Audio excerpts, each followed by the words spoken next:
It was the morning of November 9th, 2005 in Robinson, Texas, a peaceful, close-knit town just south of Waco. But on this particular day, tranquility shattered with a single phone call. A woman, her voice panicked and urgent, dialed 911 to report that something horrific had taken place inside her home. The details were unclear, but the tone said everything. Something was very wrong. That single call would open the door to a tragic tale that left a tight community reeling, a family devastated, and the public stunned by what was soon to emerge. This is the story of Darlene and Keith Gentry. A marriage filled with love, promise, heartbreak, and ultimately profound tragedy. Music, music, music, laughter. If you're a fan of true crime and criminal investigations, you won't want to miss our new book, The Ultimate Book of Serial Killers, 180 Files of the World's Most Notorious Murderers, now available on Amazon. You can also purchase the PDF version directly from our website for instant download. You'll find the link in the video description and in a pinned comment. Now, let's dive into today's case. Music. Darlene Doscasile was born on November 2nd, 1974. The middle child of 3 daughters in a devoted family. From the beginning, those around her saw a spark. Relatives and friends remembered her as radiant, disciplined, and full of life. A girl who was not only beautiful on the outside, but warm-hearted and deeply ambitious. Growing up in Central Texas, Darlene quickly became a local favorite, known for her dazzling smile, her blonde hair, and her natural ability to connect with others. Though she never officially held a beauty queen title, Darlene earned the nickname Texas Beauty Queen from classmates and teachers alike. She was voted prom queen, joined the flag corps, and always seemed to be at the center of every school event. A girl who was not only beautiful on the outside, but warm-hearted and deeply ambitious. Growing up in Central Texas, Darlene quickly became a local favorite, known for her dazzling smile, her blonde hair, and her natural ability to connect with others. Though she never officially held a beauty queen title, Darlene earned the nickname Texas Beauty Queen from classmates and teachers alike. She was voted prom queen, joined the flag corps, and always seemed to be at the center of every school event. Her charm wasn't forced. It was effortless.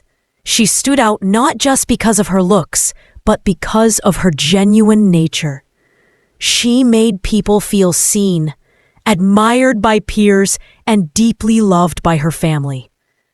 She was a young woman with a clear path ahead of her. In 1993, she graduated from Yo High School in Cameron and enrolled at Texas State Technical College in Waco. Initially drawn to the dental field, she pursued training as a dental assistant. But her long-term goal was to become a nurse. It was during her college years that she met someone who would completely change the trajectory of her life. Keith Gentry.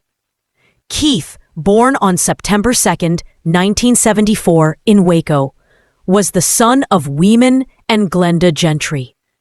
He spent his childhood in Robinson, a town where community and family still held strong meaning. Keith had 2 sisters and a wide circle of extended family who cherished him. At Robinson High School, he was known for his easygoing personality and his quiet strength. He wasn't flashy or outspoken, but those who knew him appreciated his reliability and kind-hearted nature. Keith didn't crave attention. He simply did what needed to be done without complaint. Like Darlene, he also enrolled at Texas State Technical College, where he pursued studies in drafting and welding. He later secured a stable job as an engineering assistant at a utility company, setting himself up for a solid and responsible future. Keith had the soul of a provider, focused, hardworking, and already thinking about the kind of life he wanted to build. Friends and family often said he was a family man even before settling down. When Keith and Darlene met, the connection was immediate. Their chemistry was undeniable, and it didn't take long for them to fall deeply in love. Darlene's family quickly embraced Keith, and Keith's family welcomed Darlene with open arms. Everyone around them assumed a wedding was only a matter of time. But like many young couples, their timelines didn't always align.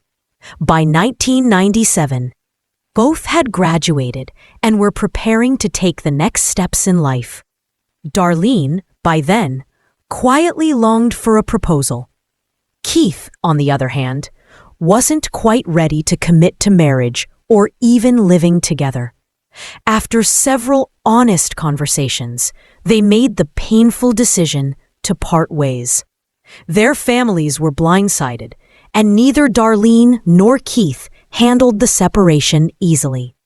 Both were deeply hurt, unsure of what the future held without each other. Seeking a fresh start, Darlene moved to Dallas. There, she returned to dental work and tried to adjust to life in the city. But the fast-paced lifestyle didn't suit her. A stolen car incident and the disconnection of urban living eventually took their toll. After about a year, Darlene returned home, and fate seemed to be waiting for her. She and Keith soon crossed paths again. This time, there was no hesitation. Their reunion was swift and decisive. In 1999, Keith proposed, and not long after, they were married. It felt like everything had finally fallen into place. The young couple purchased their first home and began building the life they had once only dreamed about. For Darlene, however, something still didn't feel complete. Though she had returned to her dental career, she realized her true calling lay elsewhere. Motivated and determined, she went back to school, this time to pursue her nursing degree.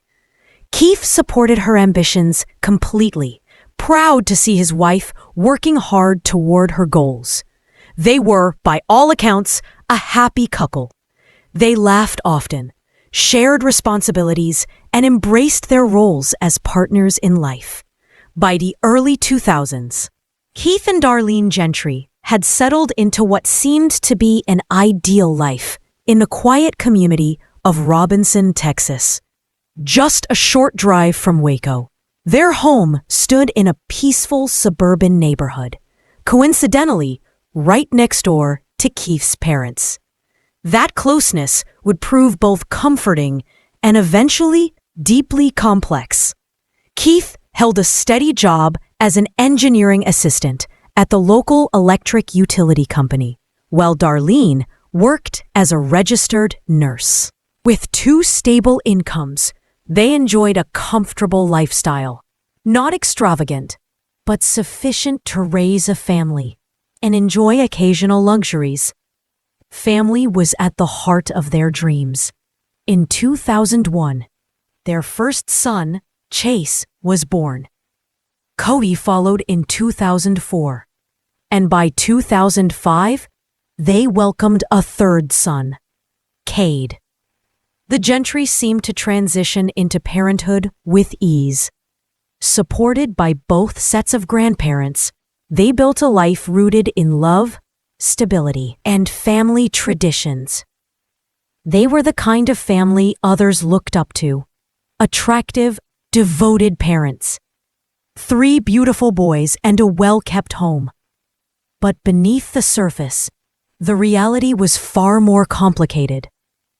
Keith's job often required travel, leaving Darlene to juggle her responsibilities at work and home on her own.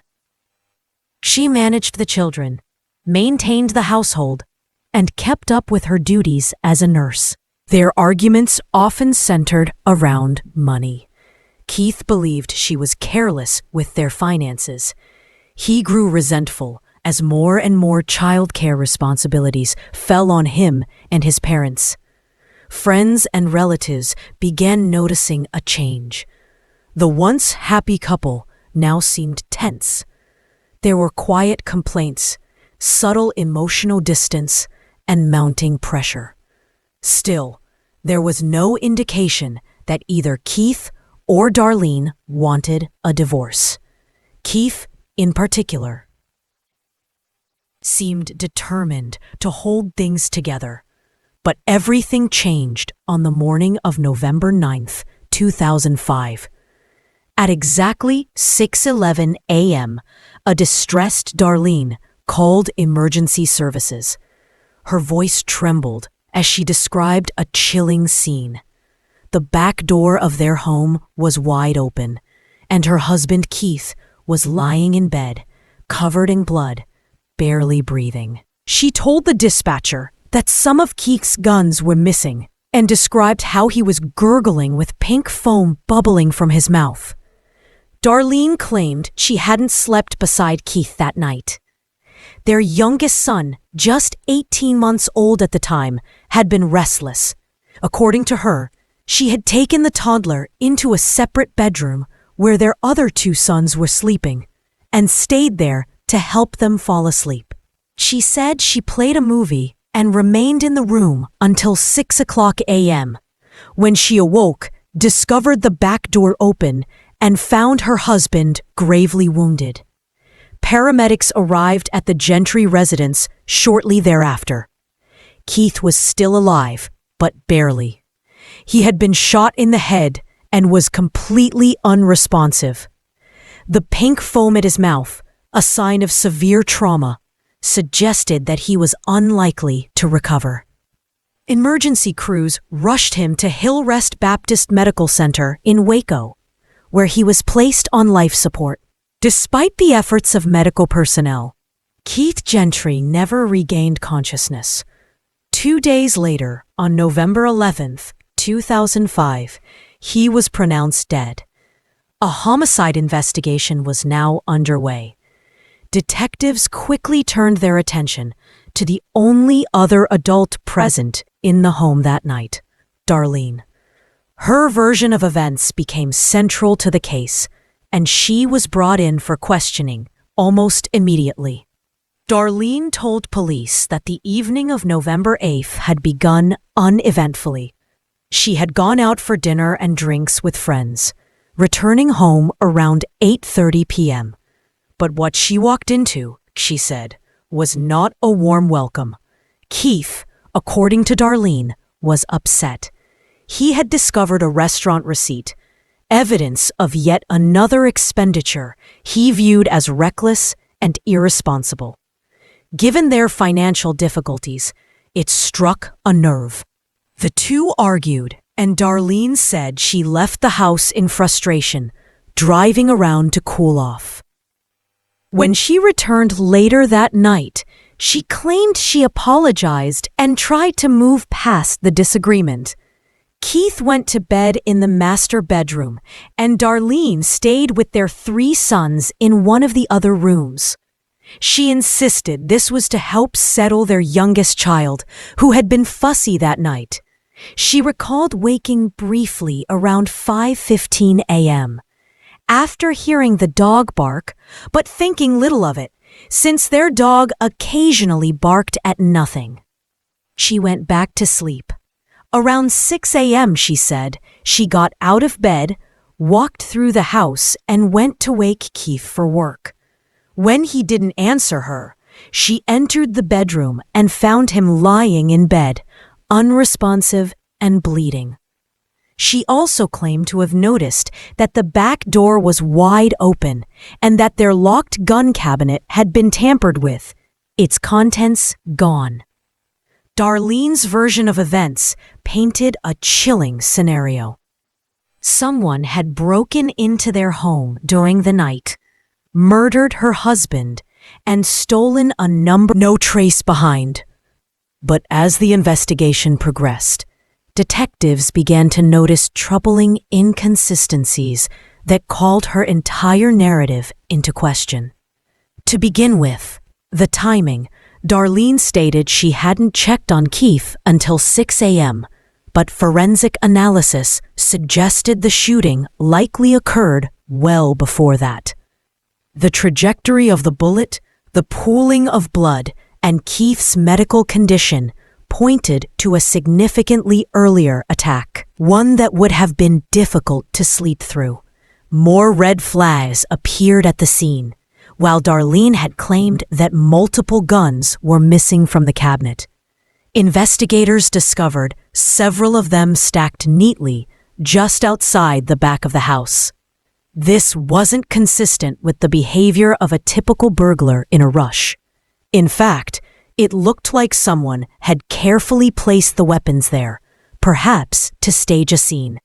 Adding to the suspicion, only 2 people had access to the gun cabinet: Keith and Darlene. Whoever opened it knew where it was and where the key was hidden. It didn't make sense for a random intruder to have such specific knowledge about the home's layout and security. Then there was Darlene's behavior. As a trained nurse, she had the skills and the presence of mind to administer CPR or at least check for signs of life. But she didn't. When paramedics arrived, she hadn't made any attempts to help Keith, nor had she left the room to guide them.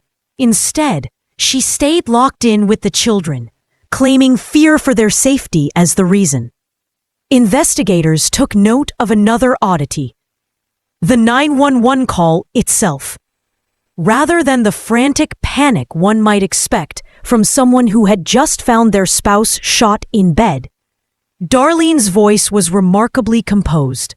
She spoke clearly, offering a surprisingly detailed timeline of her actions and sleeping arrangements. Her tone came across more like someone trying to explain away suspicion than someone in the midst of crisis. Keith and Darlene, at times tearful, at times confused, her words did little to shift suspicion away from her. She spoke of Keith's love for his boys. She insisted that she loved him too. Still, suspicion wasn't enough. Authorities needed hard evidence. With Darlene's consent, they searched the Gentry home again. There were no signs of forced entry, something they had expected. But what they did find would prove far more damning. Buried deep inside the kitchen trash bin, investigators uncovered a pair of latex gloves. Hidden within the gloves was a single point, .222 caliber shell casing, traces of gunshot residue, and DNA that pointed to just 2 people: Keith and Darlene. It was a major breakthrough. Then came a possible motive. Detectives learned that Keith had a life insurance policy valued between $500,000 and $750,000 for someone in financial distress. It was enough to raise serious questions about intent. 19 days after the shooting, on November 28, 2005, Darlene Gentry was arrested and charged with murder. But the arrest didn't last long. That same day, Keith's parents, who had stood loyally by her side, posted a $50,000 bond to secure her release. The Gentry family, including Keith's own parents, refused to believe Darlene could be capable of such a crime. They stood by her, unwavering in their support. To them, she was not just Keith's wife, but the mother of their grandchildren, someone they trusted and loved. But then new and startling information emerged. Not long after her release on bail, Darlene contacted a local landowner and acquaintance, Robert Pavella. She expressed interest in purchasing a rural piece of property near Axtell, Texas. The land featured a serene pond, and Darlene remarked that it reminded her of Keefe's dream to take their sons fishing. A touching sentiment if it had ended there. She asked if he could fill in the pond. The sudden change was jarring. Just weeks earlier, she had been enthusiastic about the water feature, seeing it as a tribute to Keith's memory. Now she wanted it gone. Pavella sensed something was wrong. Troubled by the request, he contacted the authorities. Detectives immediately took interest in the pond. If Darlene wanted it filled so badly, they reasoned, perhaps it was because it concealed something she didn't want found. A search was quickly organized, and what they discovered confirmed their instincts. At the bottom of the pond was a .222 caliber revolver, the same caliber as the shell casing found in the gloves. It was the murder weapon. Yet, despite the circumstantial weight, investigators still needed a direct link, something undeniable. And so, they turned to Pavella again, this time asking him to help set a trap. He agreed, posing as if he were going along with her request. Pavella called Darlene and said he was preparing to fill the pond. But first, he needed to drain it. Police were banking on the possibility that if Darlene knew the pond might be emptied, she'd act fast to remove any incriminating evidence still inside. She took the bait. Over the phone, Darlene remained calm and agreeable. She didn't object. She didn't panic. But the very next day, under the watchful eyes of hidden surveillance cameras, she arrived at the property.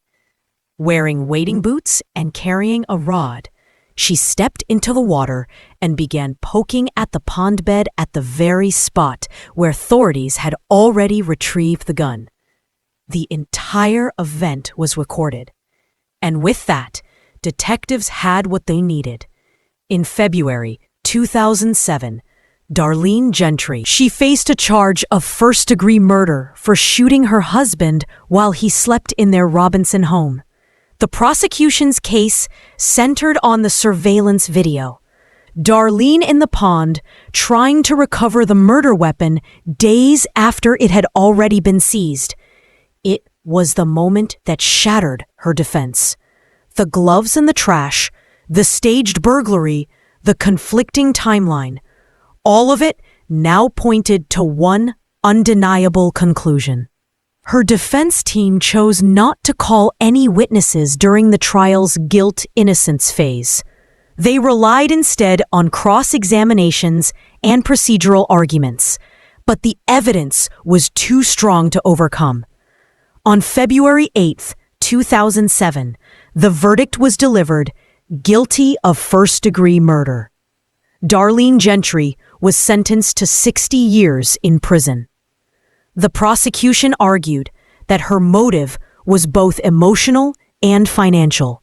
She wanted out of her marriage. She wanted freedom.